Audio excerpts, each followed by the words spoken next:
Ce que l'on voit ici, c'est l'entrée de l'une des galeries d'où était extraite le minerai de cuivre.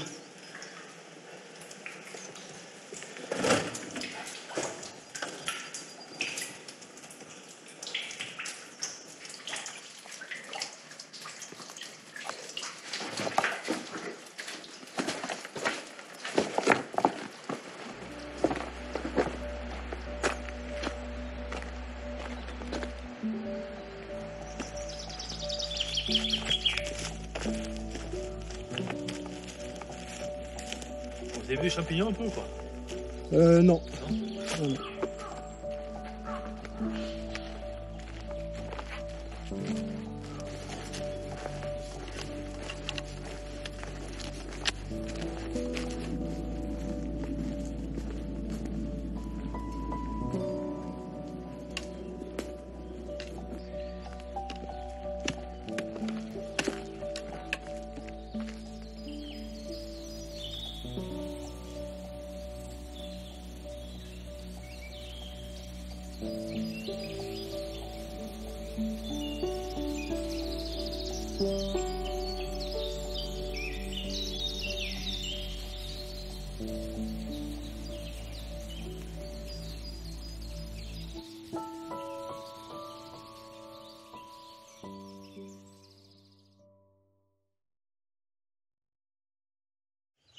Allez, depuis ce matin, en compagnie d'Olivier, on est sur un ancien sentier muletier qui reliait le hameau de Ré-et-Vindard à Marignane.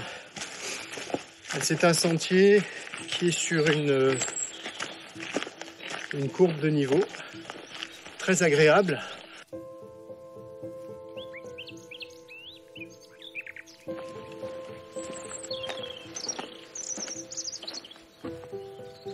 Olivier Boniface est un agent du Parc naturel régional de la Corse depuis 25 ans. Avec d'autres, il contribue à entretenir ce sentier du Marais-Monti.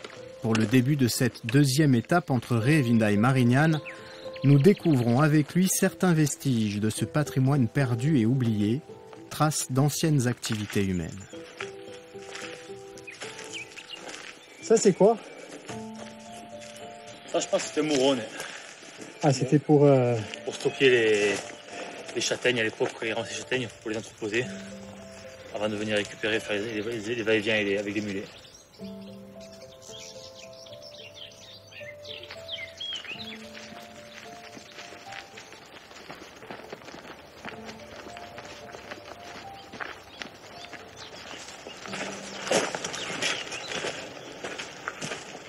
Alors ça, c'est aussi l'une des particularités de ce sentier. Il nous permet de découvrir des vestiges de certaines activités humaines qui étaient pratiquées jusqu'à quoi?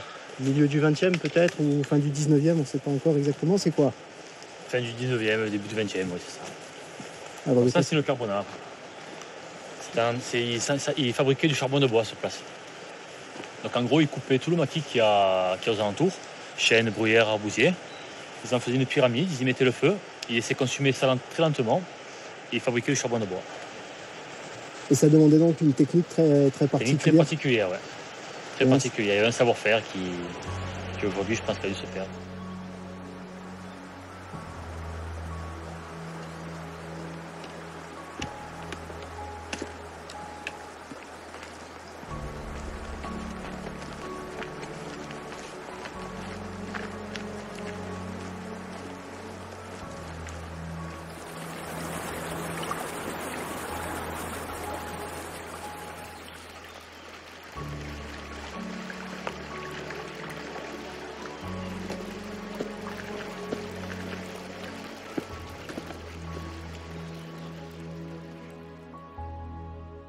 Ce sentier permet aussi de découvrir une autre activité, beaucoup moins connue sans doute. Juste là, face à nous, on voit très nettement les restes d'une ancienne mine de cuivre. Et ce que l'on peut voir, c'est les différentes galeries d'où était extrait le minerai. Et en dessous, on les devine à peine, les constructions qui permettaient d'abriter les ouvriers. On s'écarte alors un moment du sentier balisé pour visiter ce qu'il reste de cette mine de cuivre. Quelques cairns permettent d'en trouver l'accès.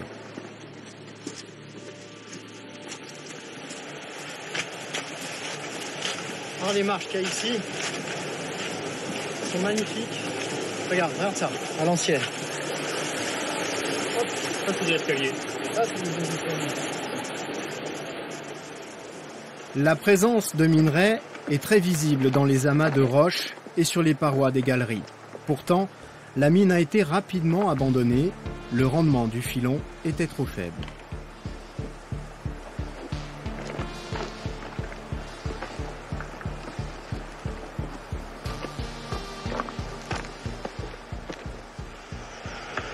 Voilà, on a quitté le marais Monti, qui est juste ici, pour descendre un tout petit peu dans la rivière et remonter donc sur cette zone d'exploitation de cuivre. Et c'est assez impressionnant de voir ce qui avait été entrepris à l'époque.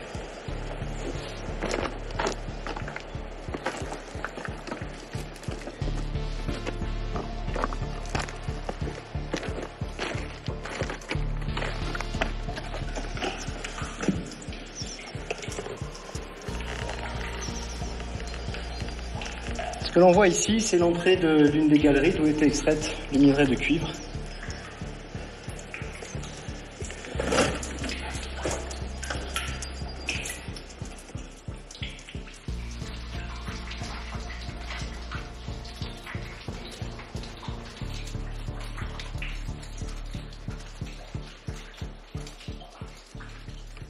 Les mines de Ré, là, je ne connaissais pas. J'étais passé plusieurs fois à côté, je suis monté dedans. Tous les jours, on découvre quelque chose de nouveau. Ah ouais.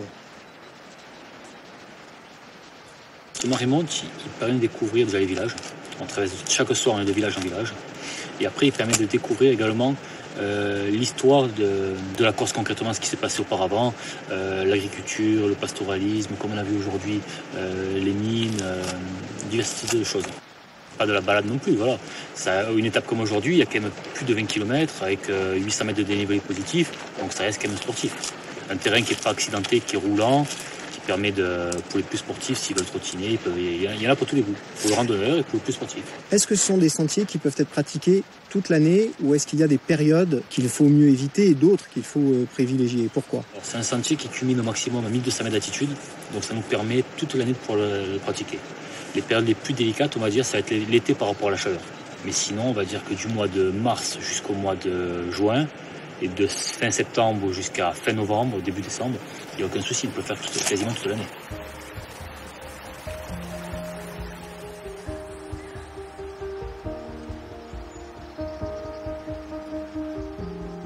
Avec Jeff, nous poursuivons seuls notre chemin sur cet ancien sentier de vie entre villages. Nous prenons petit à petit de l'altitude, direction Marignane, au milieu d'une végétation qui profite des bienfaits des orages du moment. On vient de Calenzana, du départ comme le Gervais, pareil, et on va aller à Cargèse. Voilà. Moi, j'ai fait le Gers 2 fois. Maintenant, à mon âge, je me sens plus capable de le faire. Parce que je l'avais fait un sac à dos, 15 kilos, la tente, tout. Bon, voilà. Elle a envie de nous le faire découvrir. Voilà, de le faire découvrir. Et voilà. Qu'est-ce qui vous plaît sur ce sentier-là? Est-ce qu'il y a de différents par rapport? C'est pour ça. Il n'y a personne. Pas grand monde. Voilà, mais c'est vrai, il n'y a pas grand monde. Après, c'est beau. Après, la beauté, hein, voilà. La beauté mer, la beauté montagne. Un peu la rudesse aussi. Ouais. Il y a des jours, on se met un peu dedans, un peu dans le rouge, puis le lendemain, on récupère. Lily, Janie et leurs compagnons seront les seules randonneuses et randonneurs croisés ce jour-là.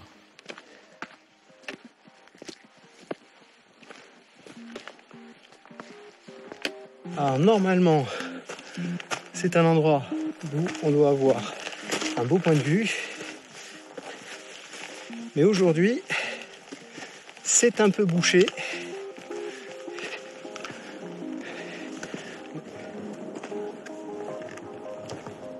Cette quasi-solitude permet de se détacher enfin du quotidien et de connaître cette forme de douce ivresse procurée par la marche. Un sentiment amplifié par l'atmosphère du jour. Ça fait un moment qu'on l'attendait depuis notre départ de Cargèse. Ça y est, elle est avec nous. La pluie. On est resté un petit peu à l'abri en espérant que ça devait cesser assez rapidement, mais il faut bien s'y résoudre. Il va falloir faire avec. Alors c'est une pluie fine qui n'est pas forcément désagréable pour marcher, au contraire, il fait même plutôt frais. Enfin, il fait bon. En revanche, les rochers sont devenus un petit peu plus glissants.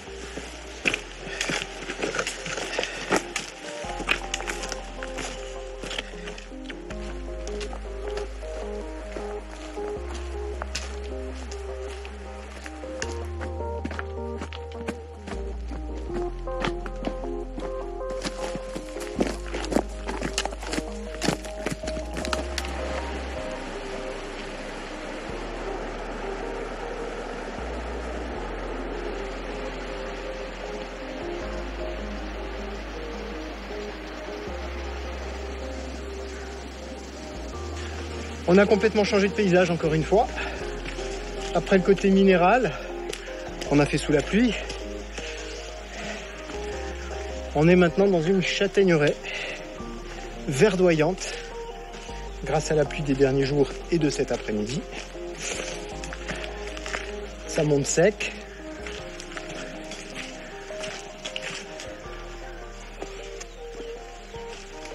Donc une belle randonnée aujourd'hui qu'on a fait. On n'est pas encore arrivé, hein. On a sans doute encore une bonne heure et demie, voire 2 heures de marche.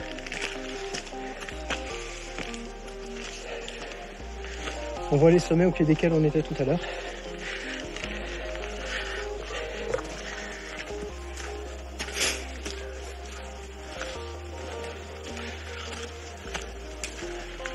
Et malgré la pluie, c'est particulièrement agréable de marcher dans ces conditions. C'est reposant, apaisant.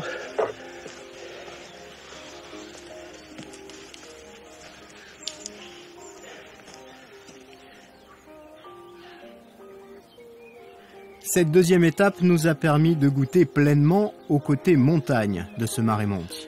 Avant d'arriver à Marignane, nous sommes passés près de la spectaculaire cascade d'Adiababone. Pour ceux qui le souhaitent, c'est un des points remarquables, accessibles en contrebas du sentier.